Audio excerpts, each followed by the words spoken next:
This is the type of picture that you don't see too often in Oklahoma simply because it doesn't snow a lot here. And you'll notice that the sidewalk is clear and a little wet while there's snow coming down on the trees. And that's because I think the night before it snowed, it just wasn't that cold. And so as the snow was falling, yeah, it stayed on the trees, it stayed on the grass, but it didn't really stay on the ground.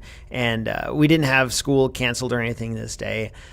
But it was kind of a cool opportunity to take a snowy picture. I don't get this opportunity very much in Oklahoma. So it was snowing in the morning. I drove to work that day instead of biking. I brought my Fuji, and I didn't want to mess with a tripod. I figured I could get a decent shot handheld, and the key to that I've learned is just to take a lot of shots using the motor drive function on any given camera. That way you can hold your finger down on the shutter and it just fires off a whole bunch of shots, and your finger pressing it is not necessarily shaking the camera like it would otherwise if you were just like repeatedly snapping your finger up and down.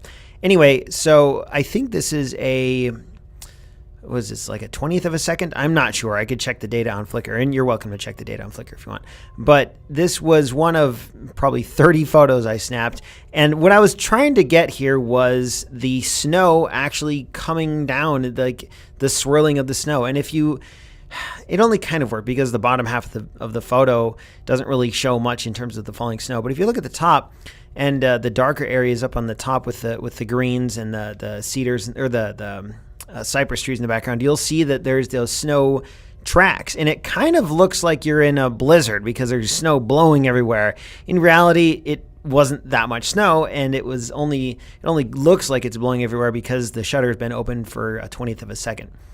But it was kind of a cool picture to take, and it was a cool opportunity to have. And I don't normally make the pictures here on Weekly 50 coincide with certain times of the year. This happens to be the last one of 2018, and I didn't really do that on purpose, but it did make me think about this past year. And in a lot of ways, 2018 was kind of tough. We've had some losses in our family. I've had some losses with friends, and it's really made me consider the time that we have here on this earth, and there's not a lot of it. It might seem like there's a lot, but you blink and another year has gone by. And I've really tried to be more intentional about being thankful for the time that I've got and the people that have gotten in my life. And this picture, I don't want to read too much into it, but the fact that it's this path forward, to me, it represents the coming new year, 2019, and it also represents what's behind. And, it's just a path. It's just a sidewalk on a snowy morning. Let's not get too crazy here. But here at the end of 2018, looking at this picture, even though it wasn't in my mind when I took it, it does make me think about this past year and the future years. And maybe it's a bit of a reminder to live each day to the fullest and do what you can with the time you've got. I guess as a way of explaining this further, you can see on the blog, if you scroll down, you'll see a link to the eulogy that I said that I was able to speak for my sister at her funeral when she passed away due to breast cancer earlier this year.